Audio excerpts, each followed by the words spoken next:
네, 오늘은 강주항쟁 35주년 5.18입니다. 3.3생을 시작하도록 하겠습니다. 먼저 오늘 기념식이 정부 기념식과 별도로 그동안 이렇게 행사마다가 기념식 형태를 갖췄다고 아마 오늘 그러더라고요. 근데 이게 님을 위한 행진곡 때문에 그렇다. 뭐 합창은 되는데 재창은 안 된다. 잘 모르는 국민들이 볼 때는 이게 무슨 소린가 하고 궁금해할 수도 있겠습니다. 예, 이게 뭐 원래 처음 벌어진 논란 아닙니다만은 님을 위한 행진곡을 국가 기념곡으로 해야 된다 그런 그게 있었는데 박성춘 그 보건처 장관이 국론이 분열되고 그걸 반대하는 사람들이 많기 때문에 해서는 안 된다. 이런 입장을 밝혔어요. 밝히고 나서 그렇다면 행사를 별도로 할 수밖에 없다. 그렇게 해서 원래 이제 유가족들이 정부 행사에 좀 불참을 하고 작년에도 뭐 불참한 경우는 있었습니다만 따로 그걸 하고 했죠. 참배를 하고 했지만 올해는 주로 같은 시간대에 다른 장소에서 이렇게 행사를 하는 식으로 하는 거는 처음인 것 같습니다. 어쨌든 간에 대단히 이게 불미스러운 일이고 보훈처 장관이 이런 논란의 어떤 그런 증언지가 됐다는 점에서도 굉장히 좀 모양새가 좋지 않다. 그래서 심지어 여당 내 하태경 의원 같은 경우에는 이 문제를 가지고 보훈처장이 경질을 해야 된다. 뭐 이런 주장이 나왔고 또 거기에 대해서 김진태 의원 같은 당의 김진태 의원은 잠이 덜 깨서 아침에 뭐 아침 소리인가 그 모임에서 그런데 잠이 덜 깨서 모임이다 이런 식으로 서로 아주 거친 말들을 주고받고 그랬습니다. 근데 어쨌든 간에 이 보훈처 장관이라면 더군다나 이런 기념식이 거행되는 날 어쨌든 유족들을 감사하면서 정부 행사에 참여할 수 있는 분위기를 조성을 하고 저걸 해야 되고 그 자리에서 여야 대표가 공히 참여해가지고 재창을 했어요. 노래를 불렀습니다. 노래를 불렀는데 부총리는 최경환 부총리는 지금 정부를 대표해서 간 거 아니겠습니까? 국무총리가 총리 없으니까 그거니까 대통령도 안 나오고 이건 다 물고 그냥 안 부르고 국회의장은 또 같이 재창을 하고 모양새가 말이 아닙니다. 말이 아니고 끝나고 나서 이제 정의화 의장이 지금 국회에서 이 문제를 논의 중이니까 국회 결정을 좀 존중해달라. 결정이라기보다 국회 결의죠, 결의. 이 부분을. 그러니까 이제 국회에서는 지난번에 이미 임을 위한 행진곡을 5.18 공식 노래로 하자는 결의안은 이미 통과가 됐고 그 다음 이제 법으로 지금 그래가지고 강기정 의원이 지금 내놨죠.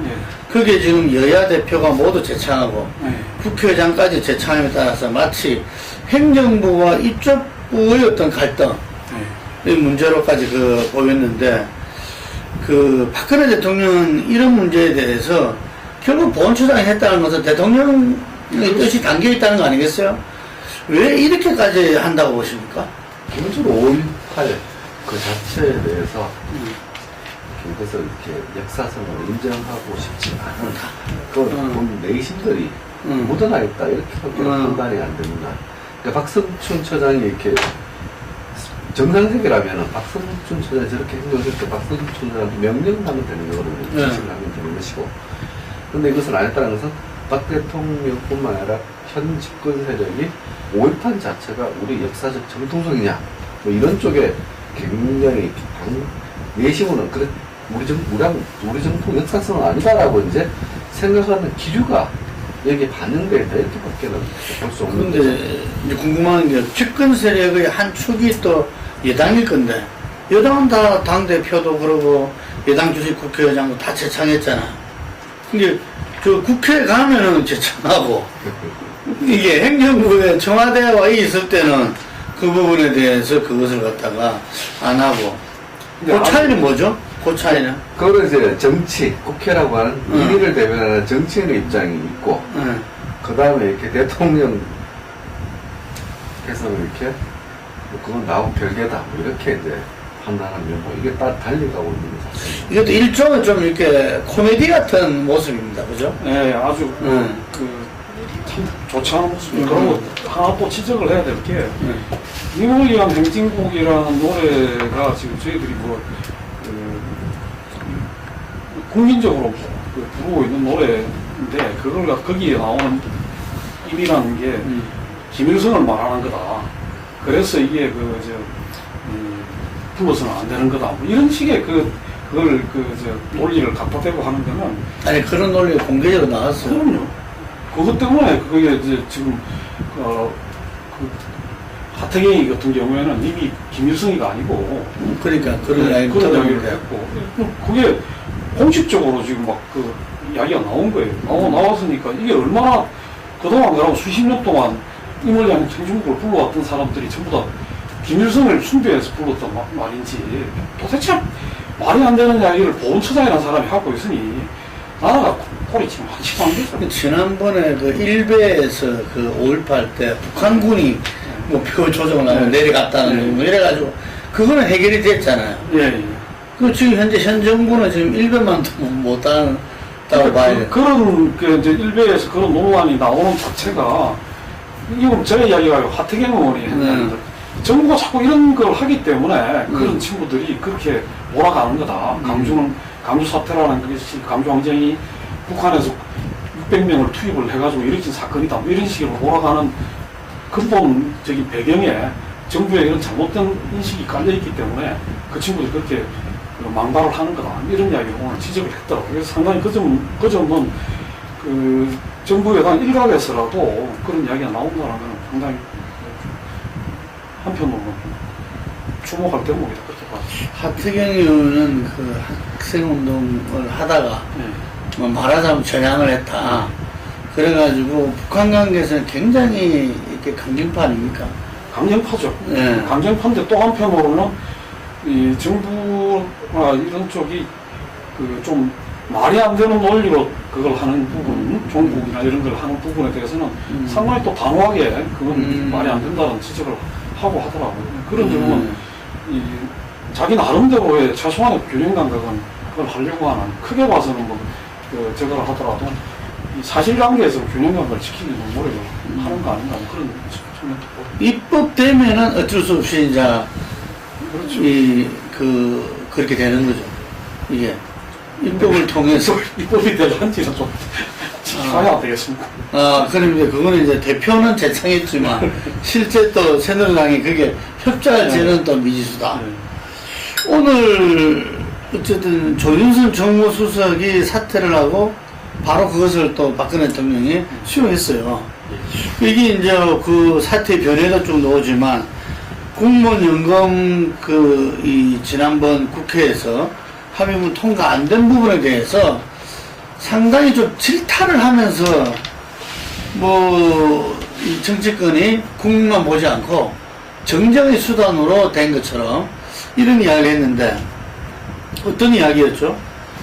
그거는 이제 하나의 레토릭이고, 실제 이제 조윤선 수석이 당청 간에 일단 5월 2일날 합의 과정에서 당청 간에 일단 의사소통을 담당을 했었습니다. 그러니까 그 과정에서 이렇게 국회 선진화법을 통해서 야당이 요구하는 걸 안 들어주면은 5위 합의안 자체가 타결이 안 되니까 여기서 사실상 이렇게 좀 수긍을 하는 쪽의 어떤 쪽에서 이제 청와대가 다 알고 있었다.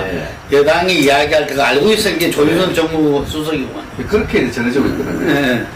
그러니까 이제 이 과정에서 책임을 지금 지는 모양새를 지금 구합니다. 그러니까 이제 김무성 대표는 그게 왜 조윤선 수석 책임이냐. 국회 선진화법 때문에 이렇게 막히면서 협상을 이렇게 한 것인데, 뭐 그런 식으로 이렇게 변호도 하고 하는 것인데, 어쨌든 5위 합의안이 나오고, 그 위에 당청 갈등 쭉 나오는데, 여러 가지 이렇게 갈등이 있고, 그 다음에 5월 15일 날 이렇게 당정청 협의에서 이렇게 5위 합의안을 존중하기로 하면서 이렇게 우선 새누리당 쪽에 이제 김 대표 쪽에 조금 이제 힘이 실리는 쪽으로 정리가 되는 그 매듭을 짓서 3일 후에 조현선 대표가 이 모든 과정에 대한 책임을 이제 지는 걸로 본인이 지는 걸로 했고 박 대통령도 네가 잘못했네 그런 식으로 받아 수용을 해버린 거죠.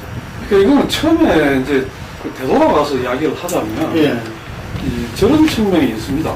그러니까 이 문제가 이제 국회에 이 합의안으로 올라오고 나서 대통령이 기국을 해가지고 굉장히 강한 톤으로 잘못됐다 이렇게 지적을 했잖아요. 예. 근데 사실은 만약에 대통령이 그런 생각을 가지고 있었다면 이 여야 간의 협상이 진행되고 최종안이 타결되기 이전에 분명히 청와대에서 대통령이 국내에 안 계시더라도 그 협상의 주요한 내용이나 흐름에 대해서 보고를 했어야 되고 또 대통령이 내 생각에는 그거는 절대 수용 불가다.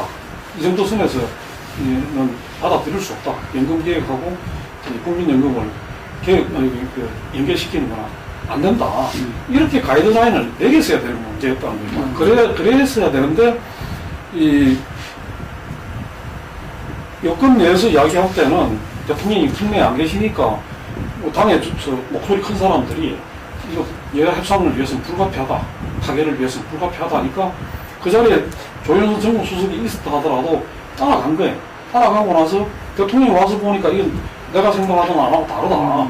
그러니까 이제 무슨 소리냐 다 그때 이야기를 했고 그 자리에 청와대 사람들이 있었고 그런데 이제 와서 딴 소리 안 하냐.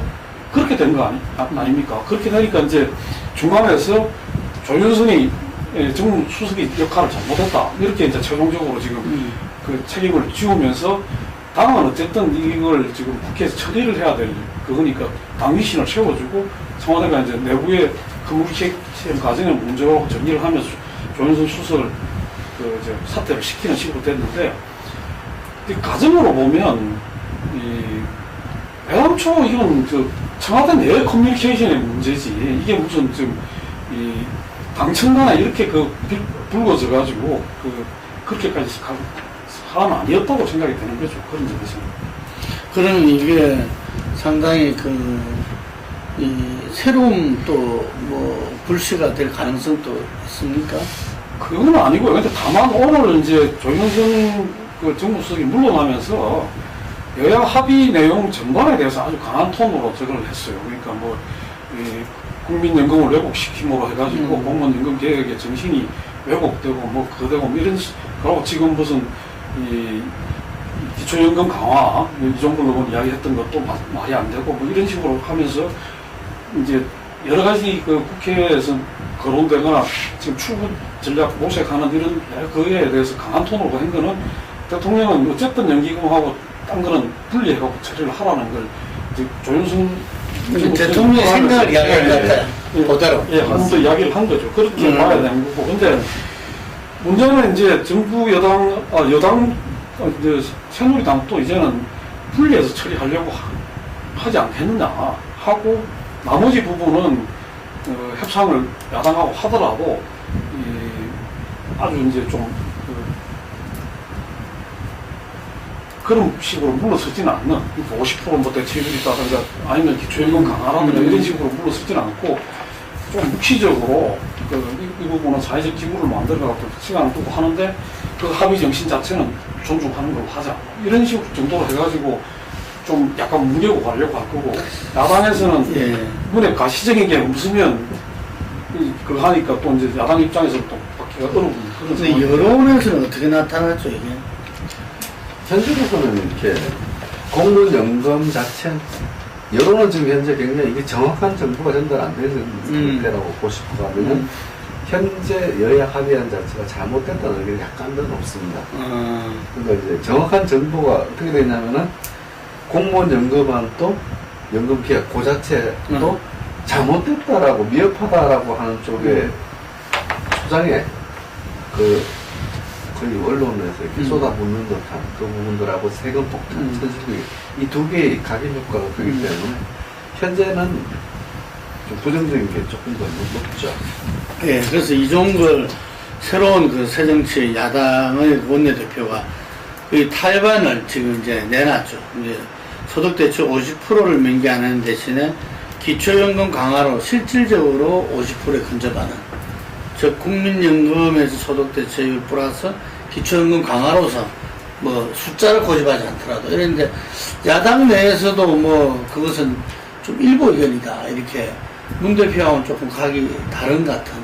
그러니까 이게 이제 그 충분히 상의돼 가지고 나온 안가 보이진 않습니다. 근데 다만 이제 이 방법론으로 보자면 지금 기초연금 자체가 원체 이제 그 혜택이 돌아가는 퍼센테이지가 작거든요. 그러니까 이걸 그 거의 90% 이상으로 늘리고 그다음에 이걸 좀 강화해 나가게 되면 실질적으로 소득 득세효과가 조금 더 높아지는 거 아니냐 이런 그 측면에서 나름대로 출구를 모색하는 그 야당도 이게 공무원 연금 계획 자체를 완전 반대만 하고 있을 수 없기 때문에 되는 거 아닌 것 같은데 조금 더 이 야당 내에서도 협의가 필요한 거고 저런 안이 나오는 자체가 이제 어떻게 보면 여당 입장에서는 그 조금 더 완강하게 자기들이 이제 그 협상의 키를 쥘 수 있는 여지가 생길 수도 있겠죠. 그래서 조금 그 기초를 조금 더 봐야 될 것 같다 생각이 듭니다. 어쨌든 간에 전체적인 여론이 그 소득대체율 50%를 고집하는 야당의 모습에 대해서 동의하지 않는 이런 어떤 그 흐름을 갖다가 인지하고 아마 야당에서 좀 대안을 제시했지 않나 이런 생각이 드는데 그 어쨌든 야당은 지금 뭐 또 여야 간의 이런 연금 개혁이다 이런 부분도 해야죠. 당내 문제가 상당히 지금 뭐 이렇게 심각한 것 같은데요.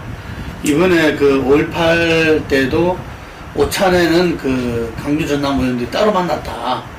뭐 이게서도 뭐 여러 가지 뭐 비판적인 목소리가 높았다 이래 보여지는데 당 혁신 기구를 어쨌든 이 문 대표 쪽에서 내놨어요. 이거 어떤 운명을 갖게 될 것인가. 예. 주승용 지금 최고위원은 뭐 굉장히 비판적으로 이야기했더라고요.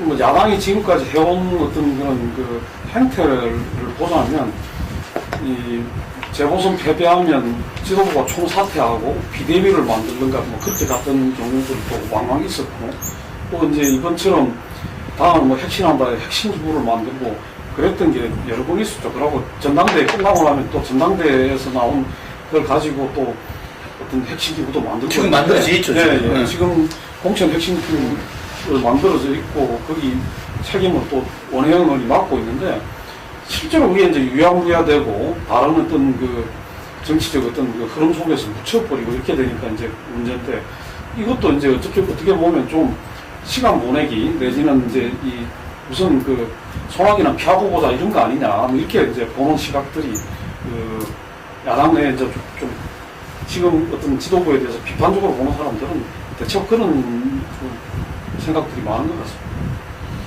어떻게 보십니까? 그 우리 이명희 주관님은 당 혁신 기구는 발족은 될 것 같습니까? 그 발족을 안 하게 되면 그 다음 단계에서는 그 지도부가 사퇴하는 수밖에 없어요. 그렇죠. 네. 그러니까 그런 점에서는 그 어떤 형태로든 발족을 시키려고 노력을 할 거고 만약에 근데 그 부분에 대해서 발족을 하는 과정에서 완전히 이게 뭐 이 그 당원들이나 어떤 그 야권 지지층에서 보기에 말이 안 되는 행식으로 간다면 모르겠지만 그렇지 않고 나름대로 진지하게 뭔가를 이렇게 하려고 하는데 또 비주류가 지나치게 발목을 잡는다. 내지는 저걸 한다. 협조도 안 하면서 뭐 좀 그런 거 아니겠습니까? 지도부 책임져라 해서 하다가 또 이제 핵심기구 만든다니까 핵심기구는 말라고 만드냐 뭐 이런 식으로 가게 되면 이건 뭐 도대체 어떻게 하자는 거냐 뭐 어때니까 그런 점에서는 이 비주류도 뭐 전혀 이걸 외면하고 우리는 뭐 한 명도 참여를 못 시키겠다 이렇게 하기는 어렵지 않습니까? 그러면 이 발족의 관건은 뭐라고 봅니까? 사실 이렇게 혁신기구 이렇게 붙인다든가 공천 혁신심사단 좀 이렇게 이름을 붙여서 활동하는 것 자체가 이게 당대표의 권한이 굉장히 강력할 때 하는 것이지 당대표가 이제 현재 야당 한 10년째 있는 야당이 당대표 권한이 약한 상태에서 이것은 유명무실한 사실입니다. 그리고 기본 현역 의원들의 경우는 혁신 공천하겠다고 저렇게 만드는 걸 하면은 대단히 좀 짜증스러운 부분들이 있습니다. 이게. 기본적으로 현역에 대한 공천권 부분에 대한 규제가 되기 때문에 혁신한다고 하는 말이 현역에 대한 이렇게 물갈이. 여러 가지 제재죠. 기준 한 개만 나와도 이게 짜증이 나는 얘기거든요. 공천 기준 한 개가 뭐가 자기하고 위배된다든가 이런 부분이 걸리기 때문에 이런 부분들은 오히려 이렇게 계속 이렇게 내부적인 갈등을 야기하는 요소가 됩니다. 실질적으로는 현재 비주류가 요구하는 것은 이렇게 뭐 탕평에 가까운 것을 사실 공천 부분에서 탕평에 가까운 부분을 요구하는 것이지 혁신 기준을 마련하고 뭐 쇄신 이거 굉장히 이게 사실 이거는 말이 좋아서 그렇지 상당히 이렇게 내부 갈등의 요소가 되는 부분이 있습니다. 근데 이번에도 그 간악 을에서 이 정태호 후보가 나왔을 때 김희철 0.6% 차이 났다는 거 아닙니까? 지금 원혜영 공천 지금 그 위원장, 혁신위원장입니까? 그래서 4월달인가 발표했었죠. 그때 아마 국민참여 경선 비율이 국민대당원이 한 6대4 정도 이렇게 발표를 한 모양인데 그 부분에 대해서 상당히 많은 좀 이렇게 의구심과 반발이 있는 것 같아요. 그래서 결국 핵심은 공천이지 않느냐. 공천 룰을 어떻게 누가 하느냐. 그래서 이번에 지금 이 혁신위에서는 위원장은 뭐 말하자면은 박지원 의원 뭐 이렇게 이 전당대에서 붙었다 떨어진 박지원 의원한테 위원장을 맡긴다든지 그리고 그 권한을 그리고 그 최고위원회 그냥 이 프리패스 하는 걸로 이게 결정이 되면은 이게 어쨌든 간에 지금 당대표가 또 최고위가 있는데 이 의결 자체를 갖다 무시하면 또 이 문제가 될 수 있으니까 그래서 그러한 의결을 실질적으로 보장해주는 뭐 이런 부분들이 좀 이야기가 되더라고요. 그런데 과연 지금 어쨌든 간에 그 문 대표 측에서는 당 혁신기구를 발족을 어쨌든 시켜야 될 것이고 그런데 비주류에서도 뭐 비주류가 여러 부류가 있을 건데 제가 보기에는 뭐 하여간 김한길 의원도 직전에 공동대표를 하고 당대표를 하고 공동대표를 했기 때문에 상당히 좀 비주류의 좀 자장이다. 근데 어쨌든 그쪽에 그걸 보면은 뭐 현재 당대표를 사퇴시키고 뭐 비대위로 전당대로 가는 거는 아직 아니다 이렇게 보고 있는 것 같아요. 이렇게 크게 보면은 그래서 몇몇 의원들은 사퇴 반응도 나오고 그러지만 그래서 당대표 사퇴가 지금 아니다 이래 보면은 혁신위를 발족하는데 자기들이 이제 좀 양끝 권한과 이런 문제들을 갖다가 시대 문제에서 좀 충족시키면서 또 사실상 위원장을 이렇게 그 비주류에 받는 이런 모양이 진행되지 않을까 이렇게 생각되는데 실제로 이 당혁신 이 과정들이 제대로 안 됐을 때는 이번에 이 호남 정치 복원을 해서 당선된 천정배 의원측의 움직임과 함께 상당히 지금 호남신당 최근에 나온 여론조사에 보면은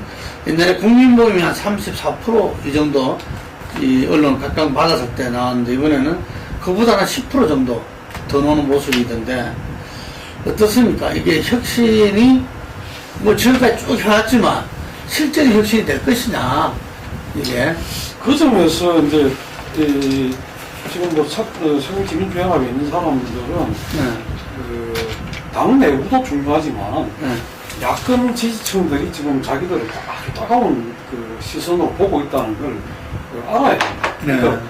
그러니까 또 위원장을 누구를 주고 그러고 이제 개파간에 뭐 잘 이제 그 화합을 해내느냐 이것도 물론 중요하죠.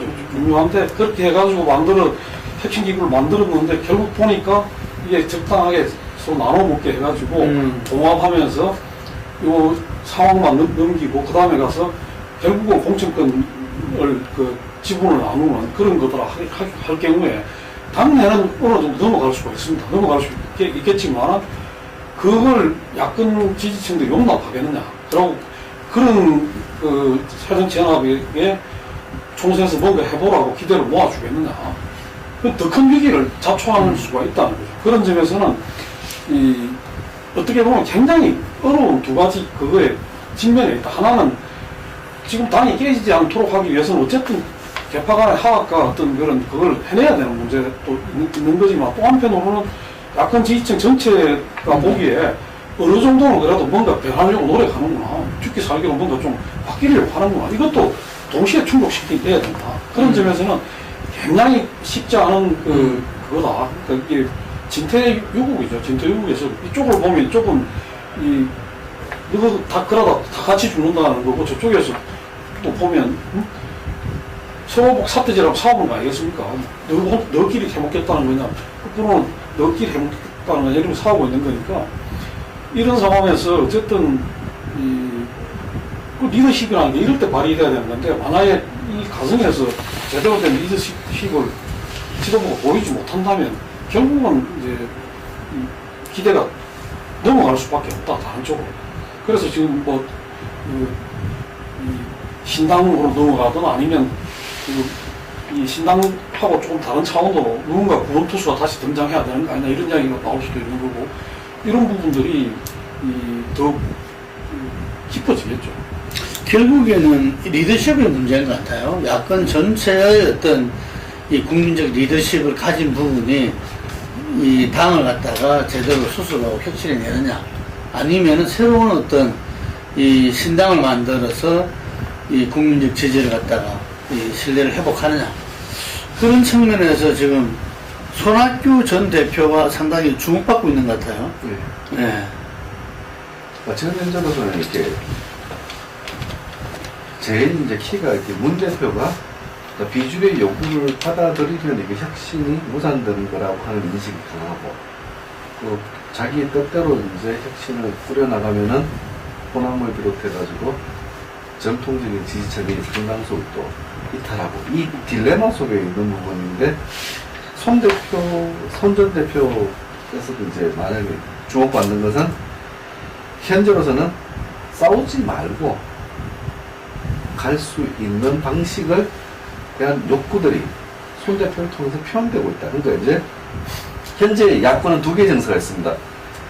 한번 판가르를 해서 전쟁을 정비해서 가자고 하는 정서가 있고, 지금은 이제 모두가 뭉쳐서 현역 막 누굴 배척하고 아니라 하나의 어떤 공천권 이런 부분도 잘 조화롭게 가서 혁신이 좀 덜 되더라도 하나의 어떤 울타리를 세워서 이제 내년 한번 판을 붙어보자. 이 두 개의 정서가 지금 혼재되어 있습니다. 네.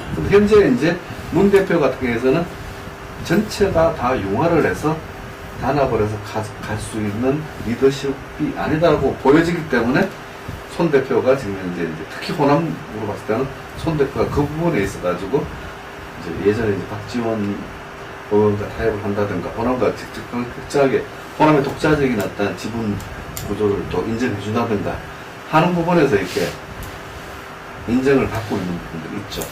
근데 그 측면은 그런 측면하고 또 다른 측면이 있다고 보는데요. 결국은 호남은 이때까지 역대 대통령 선거나 이걸 보면 누구로 되든지 간에 후보가 결정이 되고 나면 결집을 하죠. 네, 결집을 합니다. 결집을 하는데 지금 문제는 그 사람은 저는 호남의 지금 그 바람이라는 건 뭐냐면 우리 놓고 그거 할 게 아니라 땅따먹기 하고 우리 놓고 무슨 뭐 여기 가다먹기 하려고 생각하지 말고 다른 지역에서 표를 얻어올 수 있는 야권 세력을 결집해내고 또 야권 세력의 어떤 그런 저걸 할 수 있는 사람을 세우면 우리는 해주겠다.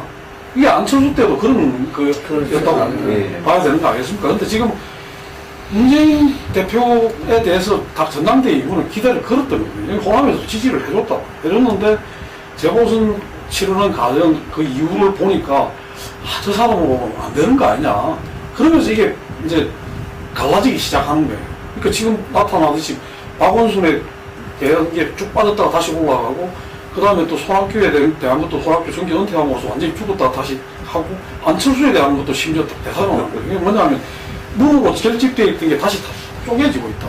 그 속에서 지금에서는 여러 가지 이제 한계와 어려움들이 다 있잖아요. 우리 야권의 주자라고 하는 사람도 있지만, 어떤 묘한 심리적인 그게 지금 손학규 전 대표가 그래도 뭔가 좀 여지가 있는 거 아니냐 이런 생각들이 좀 생기는 것 같아요. 근데 그게 뭐 이구도 그 2심전 심으로 쭉 퍼져가지고 그게 호남뿐만 아니라 수도권 사건에서도 저렇게 있어서는 안 되는 거 아니냐. 제 양반만한 사람도 없는데 이런 조금의 어떤 그 하면 동전농 비슷한 것도 있고 어떻게 보면 향수 비슷한 것도 이런 것들이 상당히 올라와 있다. 그리고 본인도 이제는 뭔가 이제 전에 같으면 아예 뭐 이렇게 중부추하고 하고 갈 건데 그건 아닌 거예요. 결국은 호남 정치의 그 복원이라는 게 그 민주화 고비고비마다 큰 물줄기를 갖다가 만들어냈잖아요. 지난 그 노무현 대통령 때도 상당히 정권 재창출이 어려운 상황에서 국민 경선에서 최초로 강주에서 그 노무현 이인재 대표를 하고 하고 1등으로 하면서 확 그 반전을 시키고 했고, 손학규 대표 같은 경우도 호남에서 열렬히 지지를 받았었잖아요. 자기가 600만 표를 가져오겠다. 금방 말한 대로. 예를 들면은 대선에서 이길 수 있는 600만 표를 가져올 수 있는 후보다. 예, 정치인이다. 이렇게 이야기를 했더랬는데 손학규 대표가 사실은 그래서 그때 전당대회에서 대표가 됐죠.